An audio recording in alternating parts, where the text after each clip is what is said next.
I knew Grandpa Sam had a twin.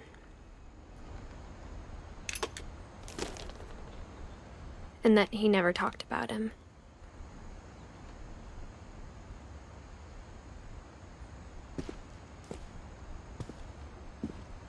I guess my grandpa didn't like history any more than my mom did.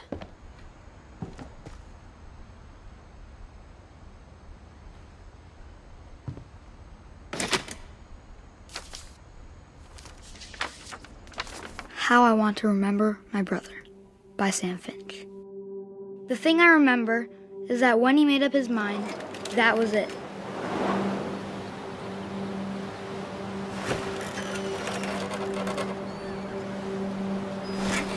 My brother said he'd die before he ate another mushroom, and he did.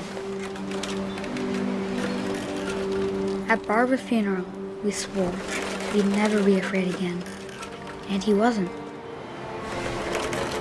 I think Calvin always wanted to fly.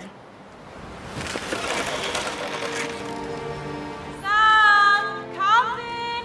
Dinner's ready! Coming! But that day, he finally made up his mind to do it. I told him going around was impossible. Maybe if I hadn't said that,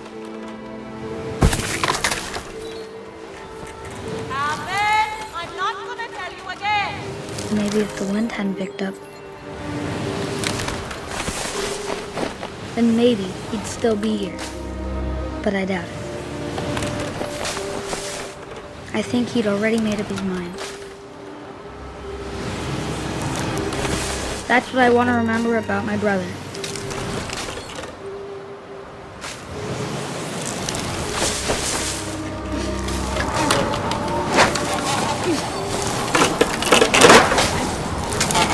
The day he made up his mind to fly.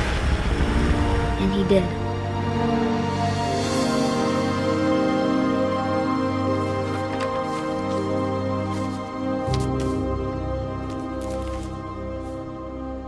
Calvin's story felt strangely familiar.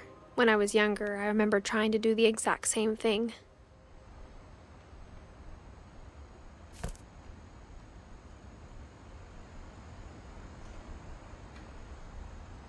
After the funeral, Edie roped off Calvin's half of the room.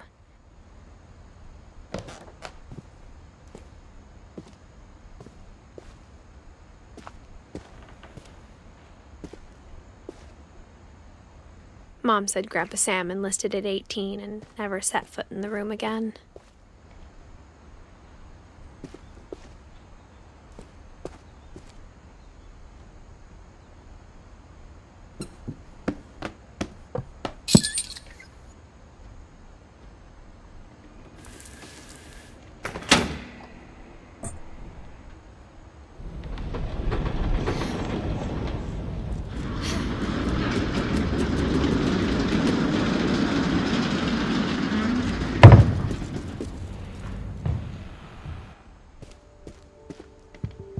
The passages were a pretty tight fit.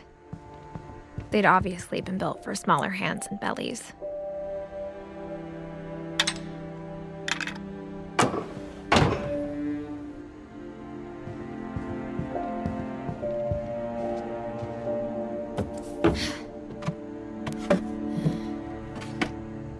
Growing up, I always thought of Barbara as a child star.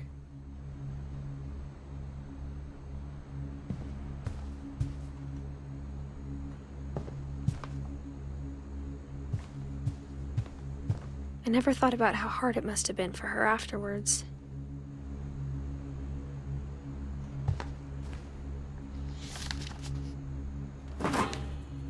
Of all the stories people wrote about Barbara's death, I'm surprised Edie saved this one.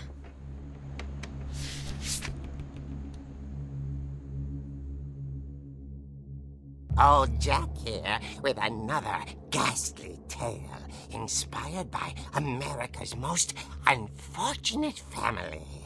I'm calling it The Surprise Ending of Barbara Finch. As a child star, Barbara was famous for her scream. Now at 16, she was all washed up. A has-been. But in a lucky break, she'd been asked to perform her signature scream at a local convention for monster movie fans. It was just the boost her career needed. Unfortunately, her scream hadn't aged well. Getting better. I think you just need the right motivation. Her biggest fan and current boyfriend, Rick, was about to demonstrate when... Now that was a great scream. It was Barbara's father, Sven. He'd slipped into a table saw and had to be rushed to the emergency room. So Barbara got stuck babysitting her youngest brother, Walter. Her convention comeback was cancelled. Okay, I'm hearing frustration, but I'm not hearing terror. What if I tried... A gang of hoodlums in Halloween masks have been terrorizing Orcas Island tonight. Police are urging residents to... That came from the basement. You're right! Also, I loved your delivery on that. Why is your basement door locked? Because my dad likes making puzzles and secret passages. There's a key hidden in the music box. The secret is to keep winding and winding until finally the key pops out. Thanks, babe. I'll be back in a sec. 20 minutes later, Rick hadn't returned. So Barbara went to look for him, right on cue. She reached for the music box. And as she wound the key, she listened for Rick, but the house was silent.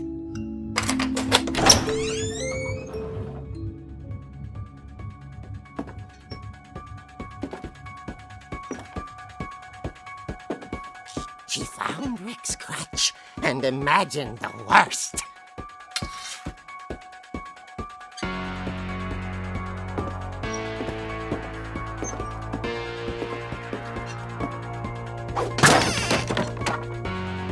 The gang's leader is the infamous Hookman killer, Dr. Carl Hamill, who impaled and then ate his family 10 years ago tonight.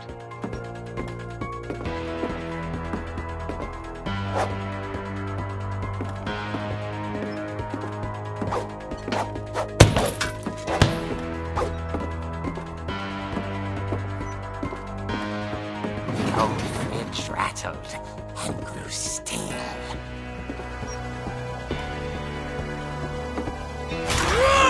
Oh dear! Oh! Rick? Barb, relax. I was just trying to scare you to help you find your scream. Well, I'm not scared, Rick. I'm furious. Then act furious. All I'm getting from you now is that you're hurt and confused and She threw him out, but she kept a little something to remember him by. Barb, have you seen my other crutch? And she was still holding it when she fell asleep watching the Late Late Picture Show. Hours later... Barbara! Walter, what's going on up there? Ah! Okay, I'm coming up, but if this is a trick, you're dead, Walter.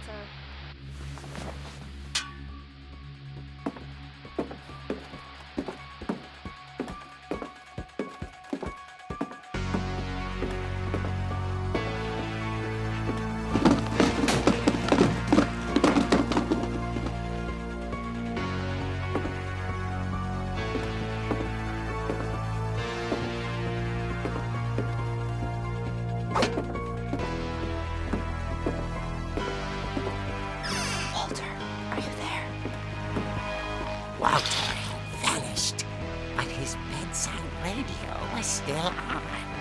Orcas Island police describe the man as 6 feet tall, with a steel hook for a hand.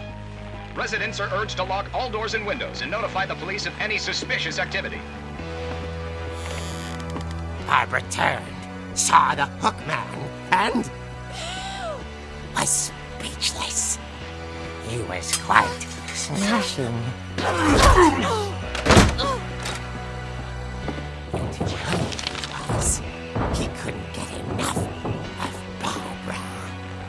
Okay, Barbara, there's gotta be another way out of here.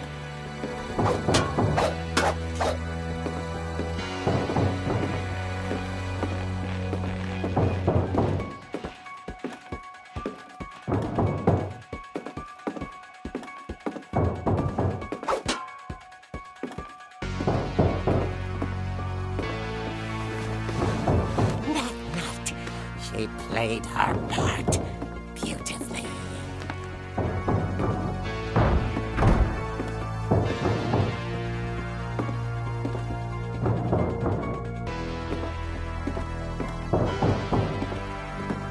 Molly's door hadn't been opened in years. The hinges groaned.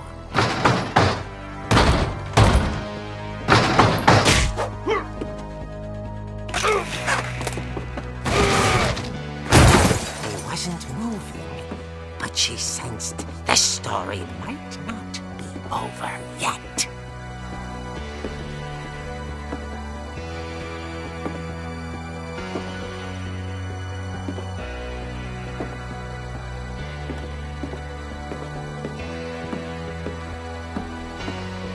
The hookman had vanished.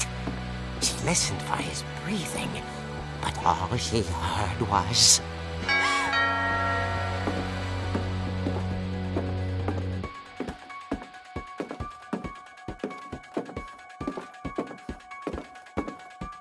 At the door, she heard whispering.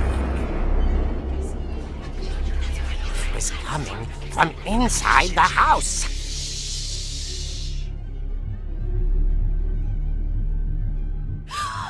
Oh dear.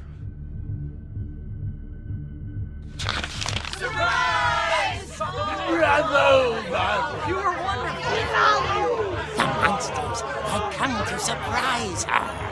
For Barbara, it was a dream come true. Then she saw what kind of monsters they were, and she realized what was about to happen. She was going to be famous. And with her final breath, Barbara Finch gave the performance of her life.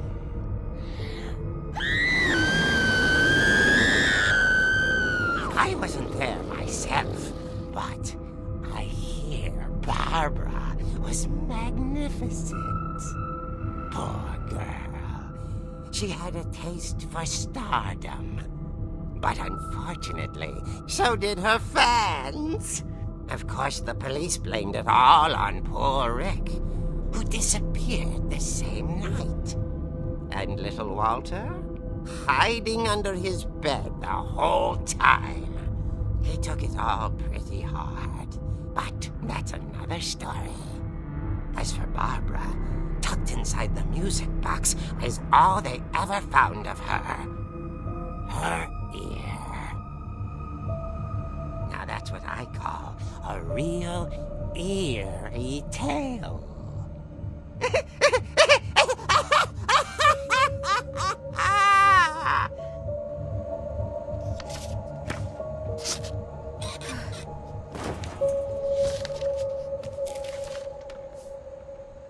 Edie told me all Barbara wanted was to be remembered, as absurd as that comic was.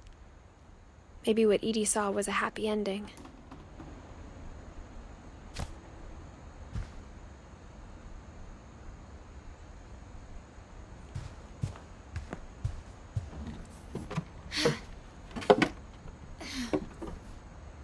I guess now I know why Mom didn't like me playing with the music box.